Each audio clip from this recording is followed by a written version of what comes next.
শুরু করছি বাংলা বলছে। আজ একদিকে যখন এসএসসি নিয়ে বিতর্ক, সেই আবহেই হঠাৎই শোরগোল মেয়র রোডে তৃণমূল কংগ্রেসের যে ভাষা আন্দোলনের মঞ্চ, হঠাৎই সেখানে পৌঁছে গেলেন সেনাবাহিনীর সদস্যরা এবং সেই মঞ্চ খোলার কাজ শুরু হলো। আমরা দেখতে পেলাম যে বৈশ্যানর চট্টোপাধ্যায়দের সঙ্গে রীতিমতো বচসা সেনা আধিকারিকদের। এর কিছুক্ষণের মধ্যেই সেখানে পৌঁছে গেলেন স্বয়ং মমতা বন্দ্যোপাধ্যায়ের অভিযোগ যে সেনাবাহিনী এই কাজ করছে কারণ দিল্লি থেকে বিজেপি এটা করতে বাধ্য করছে। তিনি বলেছেন যে সেনাবাহিনীকে তারা সম্মান করেন, কিন্তু বিজেপি উদ্দেশ্যপ্রণোদিতভাবে সেনাবাহিনী দিয়ে এই মঞ্চ খোলার কাজ সেটা করিয়েছে।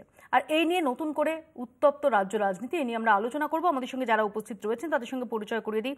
তৃণমূল কংগ্রেসের পক্ষ থেকে কৃষাণু মিত্র, কংগ্রেসের পক্ষ থেকে অশোক ভট্টাচার্য, বিজেপির পক্ষ থেকে দীপ্তাংশু যশ, সিপিআইএম এর পক্ষ থেকে সায়ন ব্যানার্জি এবং আমাদের সঙ্গে রয়েছেন রাজনৈতিক বিশ্লেষক সাংবাদিক সুমন ভট্টাচার্য। আমি শুরুতে আপনাদের দেখাবো যে কি নিয়ে গোটা বিতর্ক।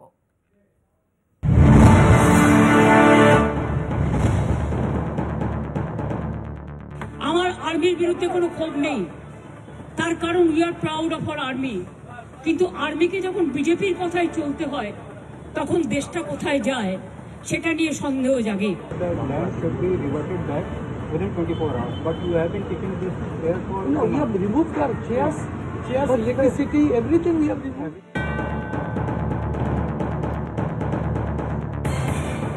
সোমবারের দুপুর আচমকাই দেখা গেল তৃণমূলের ভাষা আন্দোলনের প্রতিবাদ মঞ্চ খুলছে সেনা। প্রতি শনি ও রবিবার এখানেই তৃণমূলের বিভিন্ন সংগঠন প্রতিবাদে সামিল হতো। বিভিন্ন রাজ্যে বাংলা ও বাঙালির বিরুদ্ধে যে অত্যাচারের ছবি সামনে এসেছে তার বিরুদ্ধে তৃণমূলের আন্দোলন, আর সেই মঞ্চই ভেঙে দিচ্ছে সেনা। খবর পেয়েই ছুটে আসেন মুখ্যমন্ত্রী, রণংদেহী হয়েই উঠে পড়েন ভাঙা মঞ্চে, তোপ দাগেন বিজেপির দিকে। I am sorry to say it is not the army. पीछा में क्या है? छुपा रुस्तम बीजेपी पार्टी है and their government. Forcefully they have dismantled our stage. They misuse army. তৃণমূলের দাবি এখানে মঞ্চ বাঁধার জন্য আগে থেকেই অনুমতি চাওয়া হয়েছে, দেওয়া হয়েছে সিকিউরিটি ডিপোজিট। কিন্তু ভয় পেয়ে অগণতান্ত্রিক উপায়ে শক্তি দেখাতে চাইছে বিজেপি। সেনাকে দিয়ে এভাবে আন্দোলন ভাঙা যাবে না বলে জানান মমতা। তিনি বলেন 200-র মতো সেনা তাকে দেখে পালিয়েছে, কিন্তু সেনার উপর তো তাদের কোনো ক্ষোভ নেই। Kolkata police commissioner, DG Bengal and the Kolkata police, they should have consulted Kolkata police.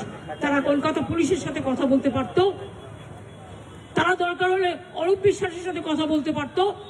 अगर सच ही था तो हम जब आ रहा था आपका 200 आर्मी का टीम भाग क्यों रहा था? এই নিয়ে সেনাবাহিনী কি বলছে? ये परमिशन बिगिनिंग ऑफ अगस्त में दिया गया था करीब 3 दिन के लिए, बट ऑलमोस्ट अब 1 महीना होने वाला है और ये रिमूव नहीं किया गया है। तो आर्मी ने इनको कई बार रिमाइंडर्स भेजे और उसके बाद फिर पुलिस को बताया। जब ये नहीं हटाया गया तो पुलिस को बता के फिर आर्मी इज रिमूविंग इट। তাদের মতে সুপ্রিম কোর্টের নির্দেশে ওই এলাকায় 2 দিনের বেশি মঞ্চ রাখা যায় না। 3 দিনের বেশি মঞ্চ বাধা থাকলে প্রতিরক্ষা মন্ত্রকের অনুমতি নিতে হয়। স্টেজটি তৈরি হয়েছে 1 মাসের উপর। আয়োজকদের বারবার জানিয়েও লাভ হয়নি, তাই পুলিশকে জানিয়ে প্যান্ডেল খুলেছে সেনা। যদিও সেনাকে সম্মান জানিয়ে তৃণমূলের যুক্তি পুরোটাই বিজেপির প্ল্যান। তারাই বাংলা ও বাঙালির কণ্ঠরোধ করতে চাইছে। बीजेपी पार्टी है, ये लोग नहीं चाहता है बंगाली लोग, बांग्ला का जो लोग बाहर में है उस लोग को अत्याचार है। अत्याचार के लिए हम लोग वॉइस रेस कर रहा है। इधर मीटिंग हो रहा है, ये मीटिंग लोग बंद करने के लिए आर्मी लगा दिया। এটা সেনা নামিয়ে তৃণমূলের আন্দোলন ভাঙার চেষ্টা হচ্ছে। বিজেপি জানিয়েছে তৃণমূল যা করেছে তা সেনাকে অপমান ছাড়া কিছু নয়, এটা আইন ভঙ্গের শামিল। এর জন্য রাজ্যের শাসক দলের বিরুদ্ধে সুর চড়িয়েছে তারা। কলকাতা টিভি। আমি দীপ্তাংশুর কাছেই শুরুতে আসবো। দীপ্তাংশু, আজকে আমরা মেয়র রোডে যে ঘটনাক্রম দেখলাম এবং স্বয়ং মমতা বন্দ্যোপাধ্যায় তিনি সেখানে ছুটে গেলেন এবং তিনি প্রশ্ন তুলছেন যে যদি মঞ্চ খুলতেই হয় তাহলে সেই সম্পর্কে তো জানানো যেত, অরূপ বিশ্বাসদের জানানো যেত, রাজ্য পুলিশের ডিজি, পুলিশ কমিশনার তাদের জানানো যেত, কিন্তু সম্পূর্ণ অন্ধকারে রেখে। এবং তিনি যেটা বলছেন যে সেনাবাহিনীকে আমরা সম্মান করি, তার বক্তব্য যেটা নির্দিষ্টভাবে করা হয়েছে বিজেপি ছুপা রুস্তম এই কাজ করেছে। মৌপিয়াদি, সেনাবাহিনীকে মমতা ব্যানার্জি কতটা সম্মান করেন সেটা আমরা দেখেছিলাম যখন সেকেন্ড ব্রিজে সেনাবাহিনীর একটি মহড়া চলছিল। তিনি বলেছিলেন যে সেনাবাহিনী নাকি নবান্ন দখল করতে যাচ্ছে। সার্জিক্যাল স্ট্রাইকের সময় তিনি যে যে মন্তব্য করেছিলেন এবং সেই সমস্ত মন্তব্য পাকিস্তানের পার্লামেন্টে যেভাবে প্রশংসিত হয়েছিল, সেই থেকেই আমরা জানি যে তিনি সেনাবাহিনীকে কিভাবে তিনি সম্মান করেন। আজকে তিনি বলেছেন যে তার ভয়ে নাকি 200 সেনা পালিয়ে যাচ্ছিল। দেখুন, স্বপ্ন দেখতে মানুষের ক্ষতি নেই, মানুষ স্বপ্ন দেখা প্রতিবেদনে সেটা তৃণমূল কংগ্রেসের তরফ থেকে যেটা প্রকাশ করা হয়েছে, যেখানে দেখা যাচ্ছে যে মমতা বন্দ্যোপাধ্যায় কিছু একটু ওই স্টিলটা আমি দেখানোর চেষ্টা করব, যে যেখানে আমরা দেখতে পাচ্ছি যেটা তৃণমূল কংগ্রেসের তরফ থেকে যে স্টিল ছবিটা দেওয়া হয়েছে এবং যেখানে বলা হচ্ছে যে মমতা বন্দ্যোপাধ্যায় কিছু বলতে যাচ্ছিলেন, তাদের সঙ্গে কথা বলতে যাচ্ছিলেন, কিন্তু তারা সেখান থেকে চলে যাচ্ছিলেন। না, মমতা ব্যানার্জির সাথে সেনাবাহিনীর তো কথা বলার সবাই কথা বলবে না, প্রথম কথা। দ্বিতীয় কথা, যে স্বপ্ন দেখা ভালো, যে ওনার ভয়ে সেনাবাহিনী পালিয়ে যাচ্ছে, ওনার ভয়ে রাজ্যবাসী বাংলা ছেড়ে পালিয়ে যাচ্ছে, কিন্তু স্বপ্ন আর স্বপ্ন দোষ দুটো এক জিনিস নয়। মুখ্যমন্ত্রী হয়ে স্বপ্ন দোষ থাকাটা সেটা খুব একটা ভালো দেখায় না। মুখ্যমন্ত্রী তিনি একটা বাস্তবের মাটিতে চলবেন, থাকবেন, বাস্তবের মাটিতে থেকে সেই অনুযায়ী পরিকল্পনা প্রকল্প করবেন, সেইগুলো ভালো দেখায়। এগুলো ভালো দেখায় না মিথ্যে কথা বলা। উনি ধারাবাহিকভাবে মিথ্যে কথা বলেন। আজকে উনি দেখুন, আজকে এই যে নাটক ওনাকে করতে হচ্ছে, ওনারা তো পারমিশন নিয়েছিলেন দুদিনে। সেনাবাহিনী একদম নির্দিষ্টভাবে যে বাইট আপনারা শোনালেন সেখানে তারা বলছে যে তারা ওনাদের বারবার জানিয়েছেন, তারা পুলিশকে জানিয়েছেন, তারপরেও খোলা হয়নি। মমতা ব্যানার্জিকে বুঝতে হবে যে সেনাবাহিনী আর পুলিশ দুটোর মধ্যে একটা তফাৎ আছে। পুলিশ যদি আজকে যেমন পুরো দলদাসে পরিণত হয়েছে, আমরা দেখছি যে পুলিশ রাকেশ সিং এর ছেলেকে অ্যারেস্ট করে নিল, যে কিনা সেই ঘটনার সময় সেখানে ছিলই না, কোনো অ্যারেস্টের কোনো যুক্তি নেই। সে এইভাবে, এই হচ্ছে পুলিশের ভূমিকা। এবার মমতা ব্যানার্জি যদি ভাবেন যে উনি পুলিশটাকেও চালনা করবেন, এর আগে বলেছেন উনি গুন্ডাদের উনি কন্ট্রোল করেন, আবার এখন উনি ভাববেন যে উনি আর্মিটাকেও কন্ট্রোল করবেন, সব তো একসাথে হয় না। শেষ দেখুন, আজকে রাজ্যটাকে উনি যে জায়গায় পাঠিয়ে দিয়েছেন, দেখা যাচ্ছে যে ভুয়ো শিক্ষকদের লিস্ট বেরিয়েছে, সেখানে সবাই তৃণমূল। এইগুলো ঢাকা দেওয়ার জন্য, নজর ঘোরানোর জন্য এইসব নাটক করে লাভ হবে না। সেনাবাহিনীর তরফ থেকে যে বিবৃতি দেওয়া হয়েছে, সেনাবাহিনীর তরফ থেকে বলা হচ্ছে যে দুদিনের জন্য পারমিশন ছিল, তারপর মাসখানেক কেটে গেছে, কিন্তু এখনো পর্যন্ত ডিসম্যান্টেল করা হয়নি এই স্টেজ, এবং ওখানে যদি দুদিনের বেশি রাখতে হয় তাহলে লোকাল অথরিটি তার পারমিশন দিতে পারে না, সেটা প্রতিরক্ষা মন্ত্রকের কাছ থেকে সেই পারমিশন নিতে হয়, লোকাল অথরিটি অথরাইজডই নয়। সেখানে দাঁড়িয়ে পুলিশকে জানিয়ে ডিসম্যান্টেল, এবং বারবার আয়োজকদের জানানো হয়েছে, তারা কোনো রকম রেসপন্ড করেননি, এবং অবশেষে পুলিশকে জানিয়ে ডিসম্যান্টেল করা হচ্ছে বলে সেনাবাহিনী সূত্রে জানানো হচ্ছে। আবার সূত্র সেনাবাহিনী জানাচ্ছে, আবার সূত্র না, সেনাবাহিনী বিবৃতি দিয়ে এটা বলছে, এবং তার স্টেটমেন্টও দেখলেন, বাইটও দেখলেন। আমাদের বক্তব্য হচ্ছে যে আমাদের কর্মসূচিটা তো সপ্তাহে 2 দিন করেই, শনিবার রবিবার। এটা 21শে জুলাই মঞ্চ থেকে স্বয়ং নেত্রী বলেছিলেন প্রত্যেক সপ্তাহে 2 দিন করে দলের অন্যান্য সংগঠন, গণসংগঠন, তারা এই অবস্থান ওখানে কর্মসূচিটা পালন করবেন ভাষা আন্দোলনের জন্য। এখন এইটা তো 2 দিন নিয়ম মেনেই করা হচ্ছিল, তার জন্য যা যা অনুমতি নেওয়া, যে ওদের যে ফিজ আছে সেই ফিজ জমা করা, এগুলো সব করা হয়েছে। এবং তারপরেও আমি মেনে নিচ্ছি যে যদি তাদের আপত্তি থাকতেই পারে, তো আপত্তিটাকে বাস্তবায়িত করার জন্য তো একটা পদ্ধতি আছে। ডিজি ওয়েস্ট বেঙ্গল আছে, ডিরেক্টর জেনারেল অফ পুলিশ আছেন, কলকাতা পুলিশের কমিশনার অফ পুলিশ কলকাতা আছেন সিপি, এছাড়াও পুরমন্ত্রী আছেন। এই এতগুলো স্তর আছে, তাদেরকে বলতে পারতো। আর্মির তো কোনো যুক্তি, কোনো যৌক্তিকতা দেখাবার কোনো বাধ্যবাধকতা নেই, তারা সোজা বলতো যে আমরা চাই এটা সরিয়ে দাও, এবং সেটা যখন তাদের এখতিয়ারভুক্ত জায়গা, তো তারা সেটা শুধু নির্দেশ দিত। তো নির্দেশটা না দিয়ে তোমার কি মনে হয় যে কোনো এই অথরিটি, যে 3টের নাম নিলাম, DG West Bengal, CP Kolkata police এবং পুরমন্ত্রী, এরা কেউ পালন করেনি? তারা সরাসরি নির্দেশ দিতে পারতো। বিষয়টা হচ্ছে এই অপটিক্সটা দেখাতে হবে। দেখো সেনাবাহিনী দিয়ে খুলে দেবো, কেন কি সেনাবাহিনীকে এইভাবে অপমান বিজেপি তো একবার, এই প্রথমবার নয়, এর আগে অনেক করেছে। বিজেপি নেতা কৈলাস বিজয়বর্গীয় অগ্নিবীর সম্পর্কে বলেছিল যে যখন রিটায়ার করবেন 4 বছর পর, তারপরে আমাদের পার্টি অফিস দারোয়ানের কাজ দেবো আমরা তাদেরকে। এই সেনাবাহিনী যখন শত্রু রাষ্ট্রের জন্য, সেই শত্রু রাষ্ট্রকে আমি আপনি মিথ্যা কথা বলবেন, আর আপনাকে বলতে তো দাঁড়াও না, কৈলাস বিজয়বর্গীয় এরকম কোন স্টেটমেন্ট দেন, একদম দিয়েছে, ভিডিও দিতে পারে, আপনি বার করে দেখান। এরকম কোন স্টেটমেন্ট বিজেপির কোন নেতা দেয়নি। আপনি উইথড্র করুন, আপনি মিথ্যা কথা বলেছেন, আপনি উইথড্র করুন, আপনি মিথ্যা কথা বলেছেন, আপনারা দুদিন করে করবেন, তার পারমিশন নিয়েছেন আপনারা, দেখেন সেই পারমিশন আপনারা মিথ্যা কথা বলবেন না, সবাই মিথ্যা কথা বলবেন না, ধরা পড়ে গেছে আমি দুজনকে পুরো সন্ধান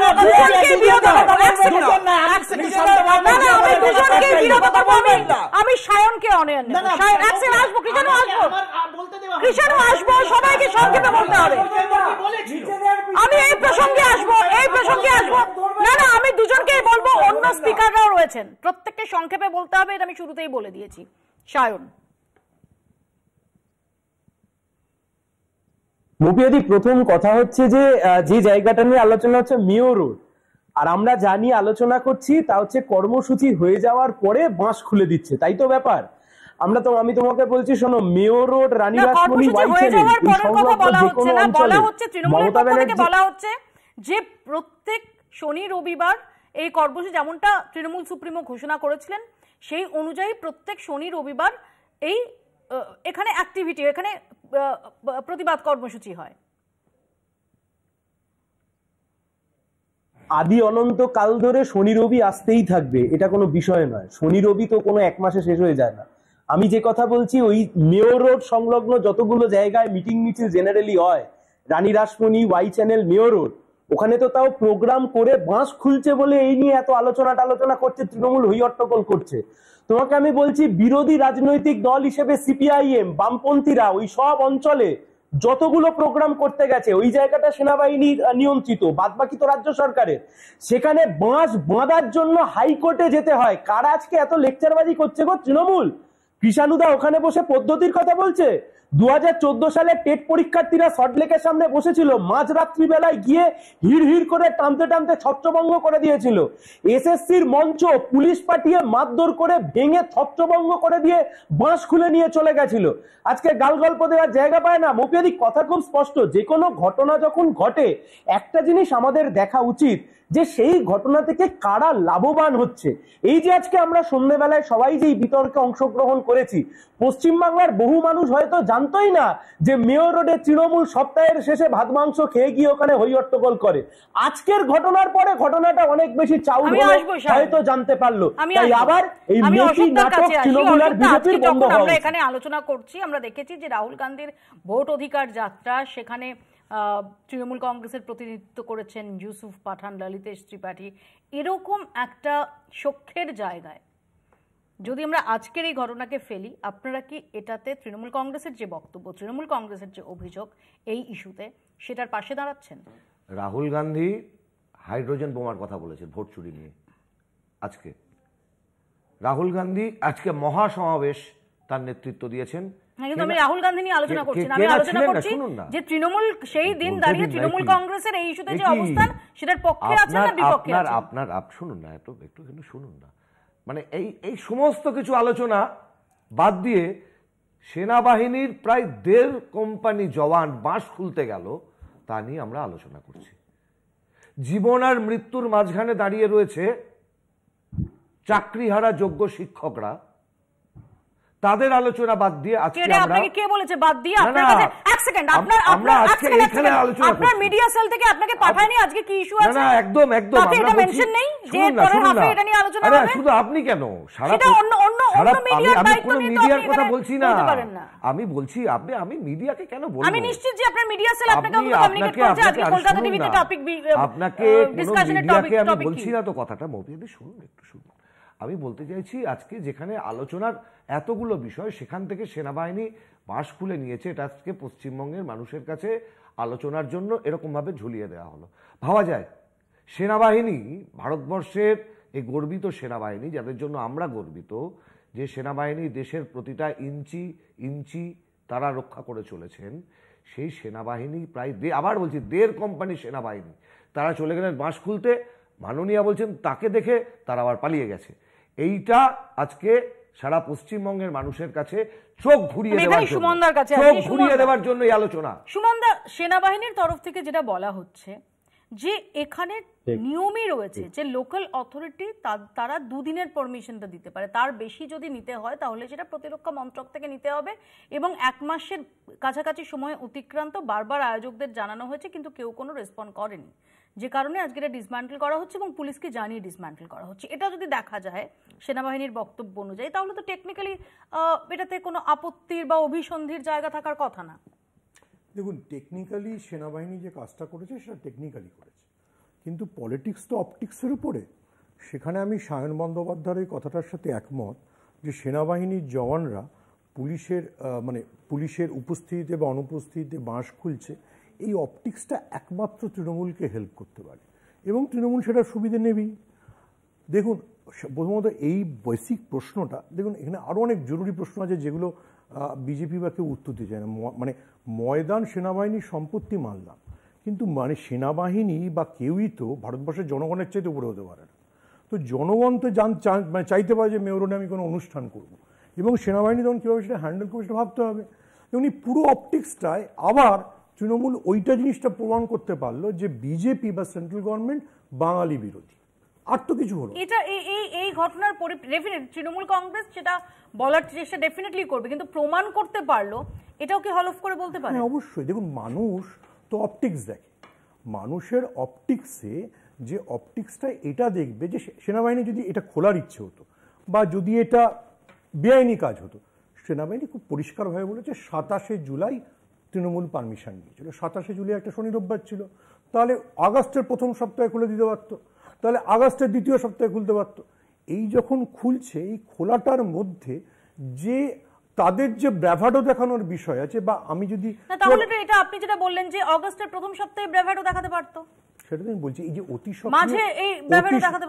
সক্রিয়তাটা যে সময় দেখালো, সেটা তৃণমূলকে আবারই আন্দোলনটা রাস্তায় নিয়ে যেতে হেল্প করলো।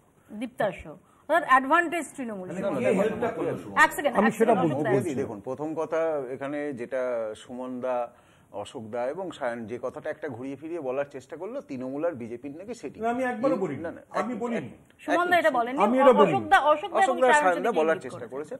দেখুন, প্রথম কথা চেষ্টা করিনি, বলেছে, ঠিক আছে।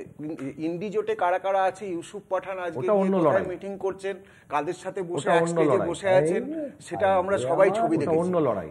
প্রকাশ কারাত বা বৃন্দা কারাত তারা দিল্লিতে বসে কার সাথে বসে চা কফি খান, সেসব ছবি আমরা দেখেছি। আবার সেই কার ছবি গণশক্তিতে বাদ দেওয়া হয়েছে, কার ছবি জাগো বাংলায় বাদ দেওয়া হয়েছে, সেসবও আমরা দেখেছি।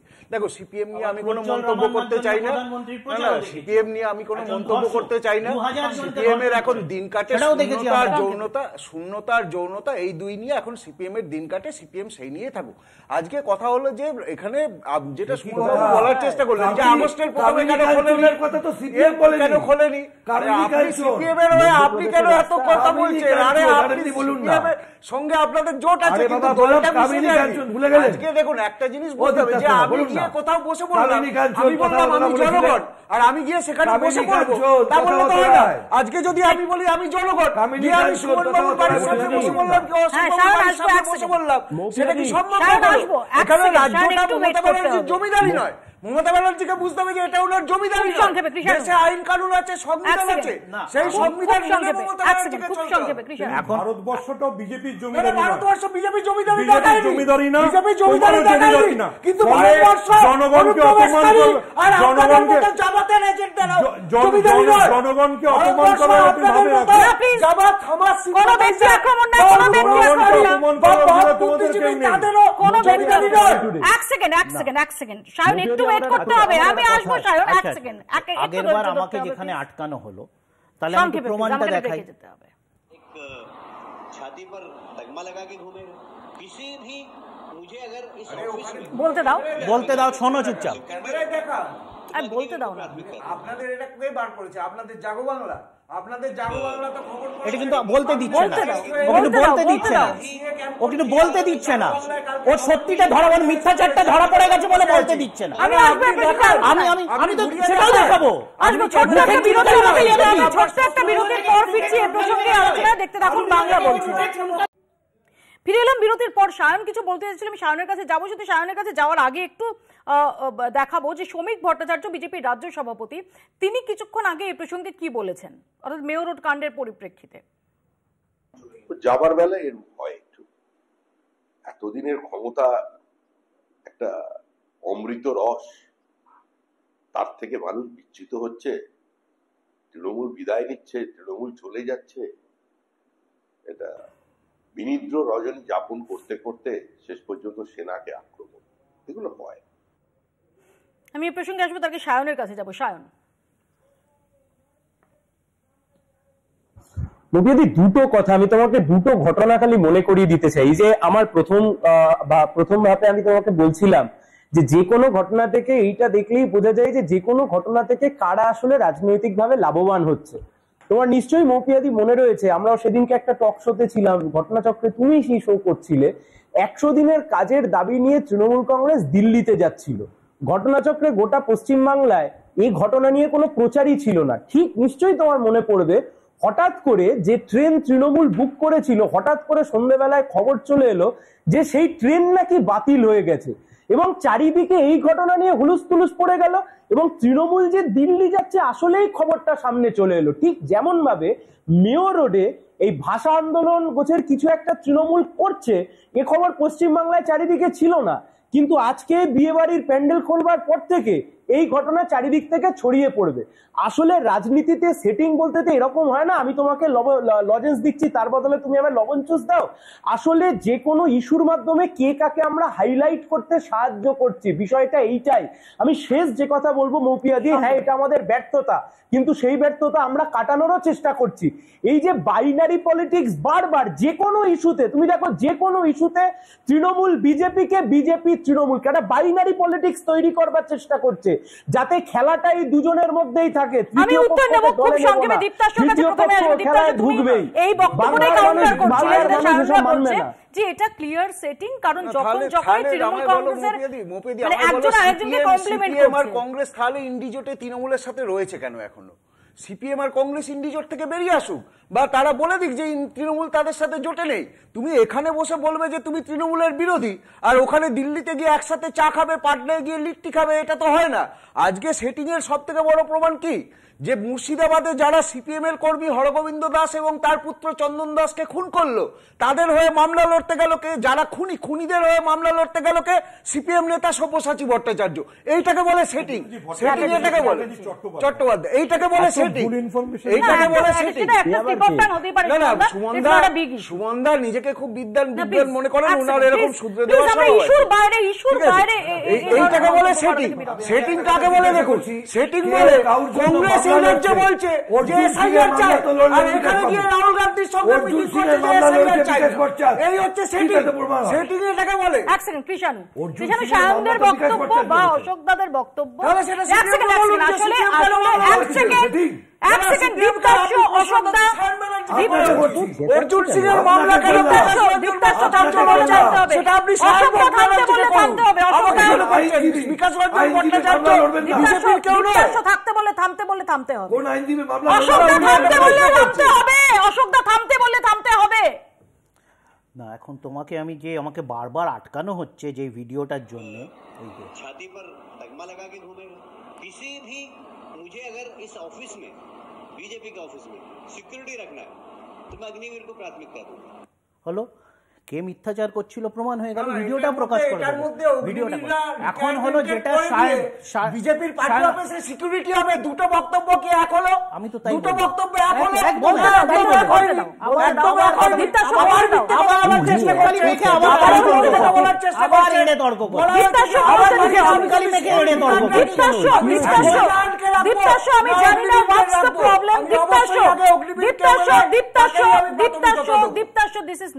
মানে হচ্ছে চুনকালি বাকিদের কথা বলতে দিতে হবে। আবার আপনি চুনকালি মেখে রয়েছে মৌপিয়া, আপনাদের দীপ্তাশ্বর বাকিদের বলতে দিতে হবে, দীপ্তাশ্বর বাকিদের বলতে দিতে হবে। প্লিজ ডোন্ট, না না না না না না না, please please please please, I don't want to be rude, I don't want to sound rude to anybody. এখন যেটা সায়ন বলছে, প্লিজ ডোন্ট ফোর্স। সায়নের যেটা মানে খারাপ লাগছে বা সায়নের সমস্যার সমাধান তো আমার কাছে নেই, এখন আমি তো অ্যাজ এ পলিটিক্যাল পার্টি আমি চেষ্টা করব ব্যাপারটা যাতে ইউনিনারি থাকে, আরেকজন কেউ এলে সেটা বাইনারি হবে, সেটাকে ট্রাইনারি সায়ানরা করতে পারে বা রাজারা করতে পারে, আমার তো আপত্তি নেই। এটা তো মাল্টি পার্টি ডেমোক্রেসি, সকলের সমান অধিকার আছে, রাজনীতি করার অধিকার আছে, তারা করছেও। তো এখন যদি বাইনারিটাকে ট্রাইনারি না হয়ে থাকে, মিডিয়াতে না আসে, তো তারা তো তাদের মতো তাদের ব্যর্থতা স্বীকার করুন। এটা তো আমার নয়। ভট্টাচার্য বলছেন যে যাওয়ার সময় আসন্ন, যে কারণে এখন এই ধরনের শ্রমিকরা সবসময় খুব ভালো বলেন, কিন্তু ইতিগজটা আমি অ্যাড করে দিচ্ছি, এইটার ইনিশিয়েশনটা কোথা থেকে হলো? মানে এটা তো আমরা মমতা বন্দ্যোপাধ্যায়ও জাননি, তৃণমূল কোনো বক্তব্য রাখেন, আমাদের হচ্ছিল, সেটা পদ্ধতিগতভাবে খোলা যেত। কিন্তু এই যে আর্মি গিয়ে খুলছে, এই চিত্রটা মিডিয়া কার থেকে পেরো? এখানে তো তৃণমূলের কোনো যোগ নেই। এই ছবিটা কে দিল? যাদের যাওয়ার সময় চলে এসছে, মাথা খারাপ হয়ে গেছে, তাদের প্রতিনিধিদেরও আচরণ দেখে, বক্তব্য দেখে বোঝা যাচ্ছে কোনো ব্যক্তি আক্রমণ না, কোনো ব্যক্তি আক্রমণ না,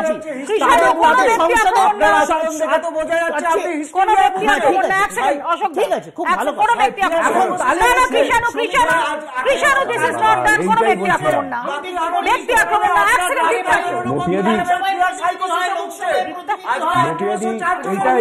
এটাই বাইনারি। তোমার স্টুডিও তো বাইনারি চলবে।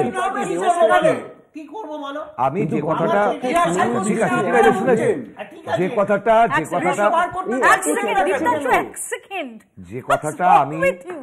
কথাটা আমি মৌপিয়া, আরে ঠিক আছে ভাই, আর এক টাইম খেও না, আর এক টাইমটা খেও না। আমি যেটা বলছিলাম, দেখুন হাত কাঁপছে, ওটা কিন্তু জল দিন, চুপ করে যাই আমরা, জল দিন, হাত কাঁপছে না। আচ্ছা, অ্যাপার্ট ফ্রম জোক, এবার যেটা বলছিলাম সেটা হচ্ছে যে, যেটা আমরা বারবার করে বলছি, এটাকেই বলে পলিটিক্যাল সিম্বায়োসিজম, এইটাকেই বলে। আমি বলতে চাইছি, ভারতবর্ষের সেনা, 1.5 কোম্পানি সেনা বাঁশ খুলতে, ত্রিপল খুলতে যাচ্ছে, এমন ঘটনা ভূভারতে কেউ কখনো দেখেছে? বাঁশ খুলতে, ত্রিপল খুলতে যাচ্ছে, দেখেছেন? দেখেননি। এইবার প্রশ্নটা হচ্ছে, তাহলে সেনাবাহিনীকে দিয়ে এই কাজটা কারা করালো? লাখ টাকার কোশ্চেন, কিন্তু এটা, এই কোশ্চেনটার ভেতরে কিন্তু উত্তরটা লুকিয়ে আছে, যে কাজটা করিয়ে কার লাভ হবে, এই কাজটা করিয়ে কে প্রাসঙ্গিক হলো। এবং মেয়র রোডে তৃণমূলের এই ভাষা ধর্ণা, এটা সত্যি কথা মৌপিয়া, আমার ব্যর্থতা, আমার দীনতা। এই তথ্যটা আমার কাছেও ছিল না, এটা আমার দীনতা, হাত জোর করে মেনে নিলাম। এবার এই তথ্যটা আমার কাছে যেমন পৌঁছলো, তেমনি পশ্চিমবঙ্গের মানুষের কাছে পৌঁছলো। তাহলে পুরো ঘটনাটা যদি একটা চিত্রনাট্য বলি, এবং রাহুল, এক সেকেন্ড সুমনদা, রাহুল গান্ধী থেকে শুরু করে মানে দীপ্তাশ্বরা জাস্ট হয়তো বলতে বাকি রাখছে চীনের চেয়ারম্যান আমার চেয়ারম্যান, মানে এটাও কয়েকদিন মধ্যে বলে দেবে। আমি বলছি ভাই, আমার গলাটা একটু আজকে খারাপ আছে, শোনো না, আরে শোনো না, বলতে দাও না ভাই। আমি বলতে চাইছি অন্য কথা, আমি বলতে চাইছি পারলে এই কথাটা কয়েকদিনের মধ্যে এরা বলে ফেলবে চীনের চেয়ারম্যান আমার চেয়ারম্যান, পুরো ব্যাপারটা আরে বলতে দাও তো ভাই। আমরা না অশোকদা কি করবো, ওদের আমেরিকান গুরু কি বলতে, আমি বলতে চাইছি ছেড়ে চলে এই জায়গা থেকে চোখ ঘোরানোর জন্যই এই পলিটিক্যাল সিম্বাসিজম, মানে একে অন্যকে বেঁচে থাকার রসদ দিচ্ছে বিজেপি আর তৃণমূল। অশোকদা কোথা থেকে চোখ ঘোরানোর জন্য? আরজিকর থেকে, 30 সেকেন্ডে কসবা ল কলেজ থেকে, এই জায়গাগুলো থেকে চোখ ঘোরানোর জন্য। মোপিয়াদি, আরে বাবা ওরা থামুক। মোপিয়াদি, বিজেপির প্রতিনিধি যিনি আছেন, তৃণমূলের প্রতিনিধি যিনি আছেন, একদম ঠিক কথা বলেছেন যে মাল্টি পার্টি ডেমোক্রেসিতে কেন সিপিআইএম ঢুকতে পারছে না। আমরা তো চাইছি সবাই মিলে খেলুক, এটা ঠিক, কিন্তু এমন গদগদ তৃণমূল আর বিজেপির প্রেম নজর না লাগ যায়, নাগপুর থেকে এমন কালো টিকা লাগিয়ে দিয়েছে, আমরা সত্যি ঢুকতে পাচ্ছি না, কিন্তু ঢুকবো, ওর মধ্যে আমরা ঢুকবো। কৃষাণুদা, তৃণমূল বিজেপির বাইনারি আজ নয় তো কাল, এই যা বাঁধ খুলেছে এই বাঁধ নিয়ে তারা করবে বাংলার লোক, বাংলার লোক এই বাঁধ নিয়ে তারা করবে। যা বাঁশ দিয়েছো তোমরা বাংলার লোককে, বাংলার লোক ছাড়বে না। আমি খুব যা বাঁশ দিয়েছো বাংলার লোককে, বাংলার লোক ছাড়বে না। সুমনদা, যে পয়েন্টটা অশোকদা বলেছেন, তুমিও সেটাকে একমত হলে, যে তুমিও দেখোনি যে এর তো ডেফিনেটলি, আমি আবারও বলছি যে না, প্রশ্ন আমি আমার সুবিধা মতো প্রশ্নটা করে নিই, তারপর আমি উত্তর নেব। যে আর্মির যে বক্তব্য, আমি যে ধরে নিই যে ঠিকই 2 দিনের জন্য পারমিশন নেওয়া ছিল, এটা তাদের অথরিটির মধ্যে পড়ে না, তাদের টেরিটরির মধ্যে পড়ে না, যে কারণে তারা এটাকে খুলছেন, কিন্তু এই অপটিক্সের সত্যি তো যে এতজন সেনাবাহিনীর সদস্য তারা যাচ্ছেন বাঁশ ত্রিপল এসব খুলতে, এটা খুব আনইউজুয়াল। আমি তার সাথে দুটো তথ্য যোগ করি। 27শে জুলাই সেনাবাহিনী পারমিশন দিয়েছিল। 15 আগস্ট একটা প্যারেড হয়েছিল, যে প্যারেডটা মুখ্যমন্ত্রী ছিলেন, সেখানে জিওসি ইনসি ইস্টার্ন কমান্ড ছিলেন। তিনি যদি মুখ্যমন্ত্রীকে গিয়ে বলতেন ম্যাডাম আপনি এটা খুলে নিন, মুখ্যমন্ত্রী খুলতেন না। আপনি বোঝার চেষ্টা করুন। বা যদি সেনাবাহিনীর পিআরও ফোন করে ডেকোরেটরকে বলতো যে এটা খুলে নিন, তাহলে খুলতো না। এই পুরোটার মধ্যে যে কুনাট্য আছে, সেই কুনাট্যটা মানে আমি এরকম কুনাট্য জীবনে দেখিনি। আচ্ছা, দ্বিতীয় কথা, কিন্তু আমার আরেকটা পয়েন্ট আছে যে যদি বাইনারি হয় বা মাল্টিপার্টি ডেমোক্রেসি, যেটা কৃষ্ণ আমিও মাল্টিপার্টি, সেটা তাহলে তো সুন্দরভাবে রাকেশ সিং গিয়ে ত্রিমুখী লড়াইয়ের জায়গা করে দিয়েছিল। সেখান থেকে কংগ্রেস কোথাও অদৃশ্য হয়ে গেল কেন? অত সুন্দর রাহুল গান্ধীর মানে মানে মুখে কালি লাগাচ্ছে, ভিজুয়ালস ভিডিও, তারপরে তো কংগ্রেস, আমি তো জানলাম পরের 3 দিন ধরে শুধু কংগ্রেস রাস্তায় থাকবে। তাই তো আছে। কোথায়? সেখান থেকে চোখ ঘোরানোর জন্যই তো আজকে কোথায় আপনি বলুন তো, বাস ত্রিপল নিয়ে আলোচনা করছি আমরা ঘন্টার পর ঘন্টা। আরে তো সেটা তো দেখুন, আমি বিশ্বাস করি আমার জায়গা থেকে। সুমনদা, আজকে আপনার উদ্দেশ্য বলছি, মালদাতে মারাত্মক বিক্ষোভ হয়েছে আজকে, খোঁজ দিয়ে দেখুন। সংক্ষেপে আমি কৃষাণুর কাছে আছি, কৃষাণু একদম সংক্ষেপে। আমি যেটা খুব সংক্ষেপে শুরু করার চেষ্টা করেছিলাম, একদম 1 মিনিট বিজয়বর্গীর উদাহরণ দিলাম। আচ্ছা, মোদিজি কি সেনা? কে বলেছিল? উনি ভারতীয় সেনা এটা না মোদিজি কি সেনা? এরকম ভাবে সেনাকে অপমান তো আর কেউ করেনি। আবার কি বলেছিল? মোদি আর্মির ইউনিফর্ম পরে ছবি তুলছে, প্রচার করছে। শুভেন্দু অধিকারী বলছেন যে মমতা বন্দ্যোপাধ্যায় যেটা বলেছেন সেটা সেনাবাহিনীর জন্য যথেষ্ট, সেনাবাহিনীর জন্য শুভেন্দু অধিকারী কতটা এই ব্যাপারে মানে সেটা ভিন্ন প্রসঙ্গ। হ্যাঁ ঠিক আছে, রাজনৈতিকভাবে আমার থেকে অনেক উপরের মানুষ, সেটা আমার, কিন্তু উনি কথাবার্তা অন্যরকম বলে। এখন বিষয়টা হচ্ছে আর্মির ইউনিফর্ম পরে মোদি ভোটের প্রচার করছে, উনি কি করতে পারেন এটা? Supreme commander of Indian army is ভারতের রাষ্ট্রপতি। মোদির সাথে কোনো সম্পর্ক নেই, উনি প্রচার করছেন, কখনো সার্জিক্যাল স্ট্রাইক, কখনো অমুক স্ট্রাইক, কখনো তমুক স্ট্রাইক। এটা কি ওনাকে পলিটিক্যালি এনক্যাশ করার কথা? তো উনি তো এটা করেছেন। তো বিজেপি তো সেনাবাহিনীকে পণ্য করেছে, যেমন ধর্মকে পণ্য করেছে, রামকে পণ্য করেছে, ভারতীয় সেনাকেও পণ্য করেছে। এই প্রসঙ্গে আলোচনার পাশাপাশি একটু দেখে নিই যে আমরা জাস্ট দেখেছি যে 2 দিন আগেই যে এসএসসির দাগি এবং অযোগ্য চাকরি প্রার্থীর তালিকা সেটা সামনে এসেছে, এবং তারপরই এবার যোগ্যরা তারা চাকরি ফেরানোর দাবি তুললেন। দেখুন। চাল থেকে আলাদা হয়ে গেছে কাঁকড়, এবার তাই চাকরি বহাল রাখা হোক যোগ্যদের, এমনই দাবি উঠল বিধানসভার বাইরে। আর তাতে তাল দিলেন বিরোধী দলনেতাও। এদিন তিনি জানান অযোগ্যদের নাম সামনে এসেছে, এবার সরকার যেন যোগ্যদের তালিকা নিয়ে সুপ্রিম কোর্টে যায়। যোগ্যদের চাকরি যাতে বহাল থাকে তার জন্য স্পিকারকেও চিঠি লিখেছে বিজেপি। সরকারের পক্ষ থেকে অযোগ্যদের বাদ দিয়ে যোগ্য তালিকা নিয়ে সুপ্রিম কোর্টের কাছে হাত জোড় করে গিয়ে বলুন যে বাকিরা যোগ্য, আপনি তাদেরকে চাকরিতে বহাল রাখার অনুমতি দিন। আমরা যদি যোগ্য শিক্ষাকর্মীদের তালিকা ফেলে দিয়ে, আপাতত শিক্ষকদের বিষয়, শিক্ষকদের তালিকা এই 1806 বাদ দিয়ে যদি হাউসে ওরা ফেলেন, আমি কথা দিচ্ছি প্রিন্সিপাল অপোজিশন, মেন অপোজিশন হিসেবে আমরা সর্বদলীয় প্রস্তাবে সমর্থন করব। এসএসসি যে তালিকা প্রকাশ করেছে তার মধ্যে 1806 জন অযোগ্যর নাম সামনে এসেছে। তারা যাতে এসএসসি পরীক্ষায় নতুন করে বসতে না পারে তার জন্য অ্যাডমিট কার্ডও বাতিল হয়েছে। বিষয়টি আজ সুপ্রিম কোর্টকে জানায় এসএসসি। কমিশনের দাবি সব দাগি অযোগ্যের নামই বাদ গেছে। জানা যাচ্ছে তৃণমূল ঘনিষ্ঠদের পাশাপাশি বিজেপি কর্মীদেরও নাম আছে। আমাদের তো মনে হচ্ছে অযোগ্য তালিকার সাথে সাথে যারা অযোগ্য লোকেদেরকে চাকরি দিয়েছিল, যারা টাকা নিয়েছিল, তাদের তালিকাটাও বের হওয়া উচিত ছিল। অনেক বিজেপির নাম রয়েছে, কোনো কেউ যদি বিজেপির নাম থাকে, সে অন্যায় করেছে এবং কাকে টাকা দিয়েছে, কিসের জন্য টাকা দিচ্ছে, সেগুলো সামনে আসুক, সকলের জন্য বিচার যেন সমান হয়। এদিন বিষয়টি সুপ্রিম কোর্টে উঠলে বিচারপতিরা বলেন একই বিষয়ে এত মামলা কেন। এসএসসির নতুন নিয়োগের বিজ্ঞপ্তিকে চ্যালেঞ্জ করে মামলা খারিজ করে দিয়েছেন তারা। বিচারপতিরা জানিয়েছেন নিয়োগ প্রক্রিয়ায় এসএসসির নীতিগত সিদ্ধান্তে আদালত হস্তক্ষেপ করবে না। কলকাতা টিভি।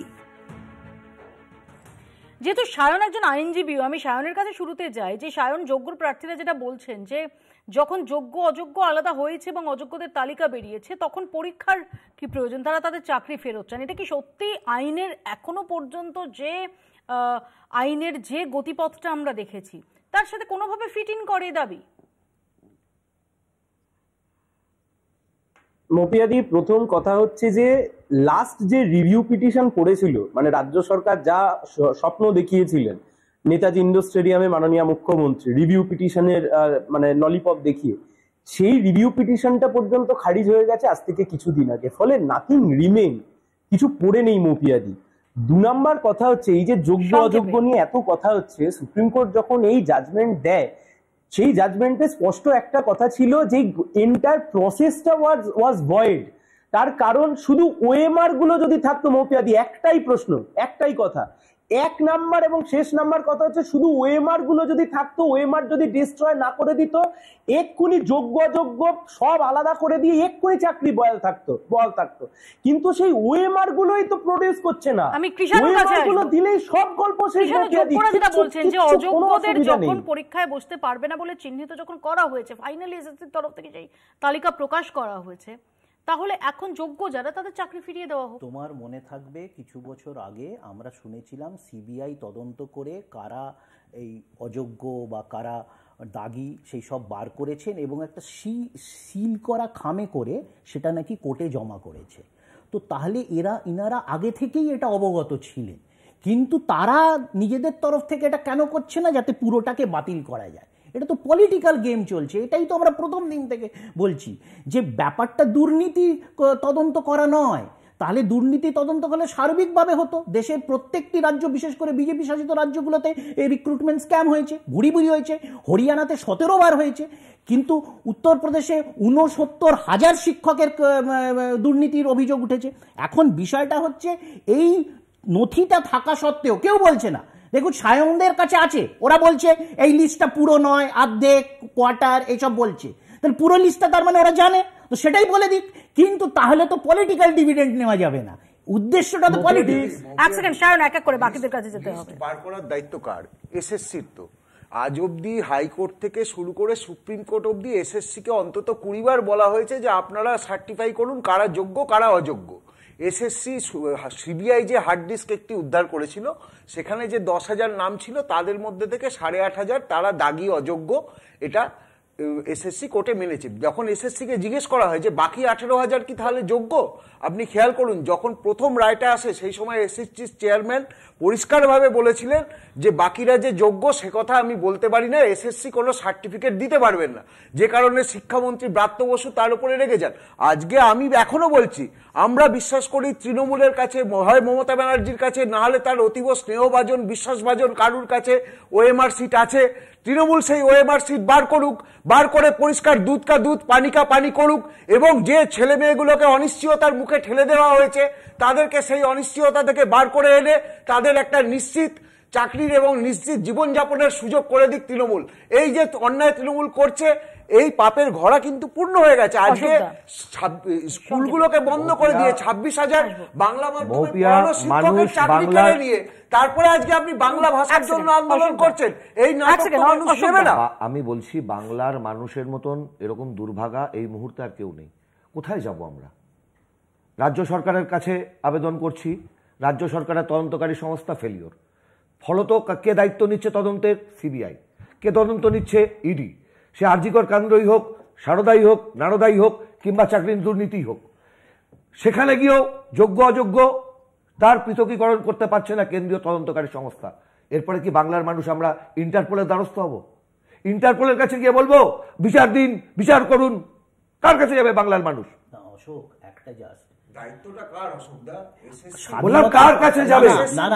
কার কাছে যাবে? আপনি বলে দিন, আপনি বলুন আপনার দলের পক্ষ থেকে অবশ্যই যাও। আজকে যে আপনি বলুন কার কাছে? ইন্টারপোলের কাছে বলবো আমরা। আজ থেকে স্বাধীনতার পর থেকে কংগ্রেস আমল এবং বাম আমলে যত দুর্নীতির অভিযোগ উঠেছে, কটার তদন্ত হয়ে দোষীরা শাস্তি পেয়েছে? কটাতে ইন্টারপোলে আসবো? আমি এই সুমনদার কাছে আসি। সুমনদা এক সেকেন্ড। সুমনদা, কংগ্রেস এই বাংলাতে সেই সরকার দেখেছে যে সরকার একটা ওয়াংচু কমিশন গঠন করে নিজের নেতা মন্ত্রীদের জেলে ভরতে পেরেছিল সিদ্ধার্থ রায় আমলে। এটা ইতিহাস। সাবাস, বুক বাজিয়ে বলি, দম আছে আমাদের। একটা উদাহরণ দিলে আর কি বলবো? নিজের সাধারণ সম্পাদক কুণাল ঘোষ তাকে সারদা মামলায় জেলে পড়েছে। তুমি এইটা পড়াশোনা করে এসো। আমার সুমনদার কাছে এখানে প্রশ্ন, যে সুমনদা আজকে আমরা যেটা দেখলাম যে শুভেন্দু অধিকারীরা যেটা বলছেন যে এই যোগ্য চাকরি প্রার্থীদের যে দাবি সেটা নিয়ে বিধানসভায় একটা প্রস্তাব আনা হোক এবং সর্বসম্মতিক্রমে সেটা নিয়ে সুপ্রিম কোর্টের কাছে যাওয়া হোক। যে শুভেন্দু অধিকারীও বলছেন যে হ্যাঁ তালিকায় আরও আছে, কিন্তু সে প্রসঙ্গ এখন সরিয়ে রেখে যারা যোগ্য চাকরি প্রার্থী তাদের চাকরি ফেরানোর ব্যবস্থা করা হোক। মুখ্য সচিবকেও চিঠি লিখছে বিজেপি। দেখুন, মুখ্য সচিবকে চিঠি লিখুন বা বিধানসভায় প্রস্তাব, সবাই মিলে একসাথে আসার সময় না। রাজনীতির বাইরেও এটা একটা সুপ্রিম কোর্টের বিচারাধীন বিষয়। এখনো অবধি সুপ্রিম কোর্ট এই বিষয়টা যা চূড়ান্ত সিদ্ধান্ত নেবে তাই নেবে। একমাত্র যেটা হতে পারে, যেহেতু আরো 7 দিন পরীক্ষার দেরি আছে, সুপ্রিম কোর্টে ব্যাপারটা মেনশন করা উচিত। কারণ আবারও আমি বলছি যে শুভেন্দু অধিকারী বা যে কোনো রাজনীতি যদি ভুল করেন, এখনো কিন্তু ওইটার সমাধান হয়নি যে বিধানসভার এখতিয়ার বেশি না সুপ্রিম কোর্টের এখতিয়ার বেশি। কিছু কিছু ক্ষেত্রে সুপ্রিম কোর্টের এখতিয়ার বেশি, যেহেতু এক্ষেত্রে রায়টা সুপ্রিম কোর্টের প্রধান বিচারপতির ডিভিশন বেঞ্চ দিয়েছে। তবে একটা কথা, যারা চাকরিহারি, আমি যখন বলছি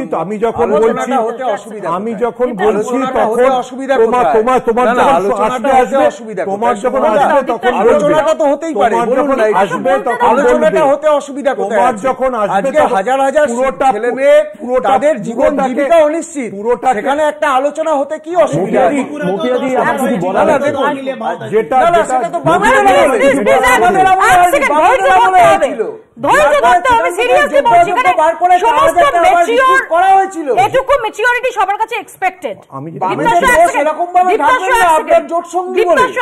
যেটা বলছিলাম সেটা হচ্ছে যারা চাকরি হারা, দেখুন তাদের তো কষ্ট, এই মানুষগুলোর জন্য যা যা করলে রিলিফ দেওয়া দরকার সেটাই করা উচিত। একেবারেই সায়ন। মৌপিয়াদি, প্রথম এবং শেষ কথা হচ্ছে রাজ্য সরকার, এসএসসি ইত্যাদি যারা যেখানে আছে এদের সবার দায়িত্বের মধ্যে পড়ে যে যোগ্য শিক্ষকদের পাশে দাঁড়ানো। কিন্তু আমি তোমাকে একটা ঘটনা বলি, এই যে কৃষাণুতে এত চিল্লালো, তো আজ থেকে কিছুদিন আগে তোমার নিশ্চয়ই মনে আছে, যারা চিহ্নিত অযোগ্য সুপ্রিম কোর্ট বলেছিল তাদের থেকে টাকা রিকভার করতে হবে। তুমি দেখো গতকাল যাদের লিস্ট বেরিয়েছে এরা কোন জেলায় চাকরি করতো, এদের কোনো নাম ধাম না, সেই বিষয়তে একটা কোনো বাক্য ওখানে নেই। কোন স্কুলে চাকরি করতো, কোন জেলায়, তুমি খুঁজে পাবে না। 1, 2, তোমার নিশ্চয়ই মনে আছে কিছুদিন আগে রাজ্য সরকার একটা নতুন অর্ডার পাস করালো, একটা নোটিফিকেশন নিয়ে আসলো, যাদের অযোগ্য যাদের চাকরি চলে গেছে, আবার ভালো করে বলছি, অযোগ্য যাদের চাকরি চলে গেছে রাজ্য সরকার তাদেরকে ভাতা দেবে। কলকাতা হাইকোর্ট তা নিয়ে স্টে করে দিল। তার মানে রাজ্য সরকার প্রথম এবং শেষ অবধি অযোগ্যদের পাশে আছে, ওদের মুশকিলেই অযোগ্য যোগ্য সবকিছু এক করে রাখতে চায়। তাই জন্য আজকে হাজার হাজার যোগ্য শিক্ষক রাস্তায় পড়ে রয়েছে, ভয়ঙ্কর ডিপ্রেশনের মধ্যে রয়েছে। বিষয়টা হচ্ছে এই এসএসসি 1997 সালে যে গঠন হয়েছিল, তাতে বিগত 20 বছরে মানে 77 থেকে 97 অবধি প্রচুর রিট পিটিশন বিভিন্ন কোর্টে, হাইকোর্টে পড়েছিল এই চাকরি দুর্নীতি এবং নিয়োগ নিয়ে। তো তারপরে একটা মানে পরিষ্কার তৈরি হয়েছিল যাতে কোনো দুর্নীতির গল্প না আসে। 97 যারা নিয়োগ হয়েছে, ভুরি ভুরি দুর্নীতি হয়েছে, ভুরি ভুরি অযোগ্যরা চাকরি পেয়েছে, তাদের কতজনের চাকরি গেছে, কতজন বাইরে বেরোচ্ছে, সেটা তো এক ফোঁটা দেখাবে না। আজকে ত্রিপুরাতে এইভাবে ভাওতা দেওয়া হলো, ওরা আমাদের রাজ্যের সরকার যে একটা এসএসসি পরীক্ষা ঠিকমতো নিতে পারে না। দেশ জুড়ে আপনি কেন আপনি টিচার রিক্রুটমেন্ট উত্তর প্রদেশে তারা কথা বলছে, আজকে ভুরি ভুরি প্রশ্নপত্র একের পর এক গুজরাট থেকে হরিয়ানা দুবার উত্তর প্রদেশ থেকে আজকে উত্তরাখণ্ড থেকে মধ্যপ্রদেশ, আমাকে শেষ করতে হবে। দুটি কুসুম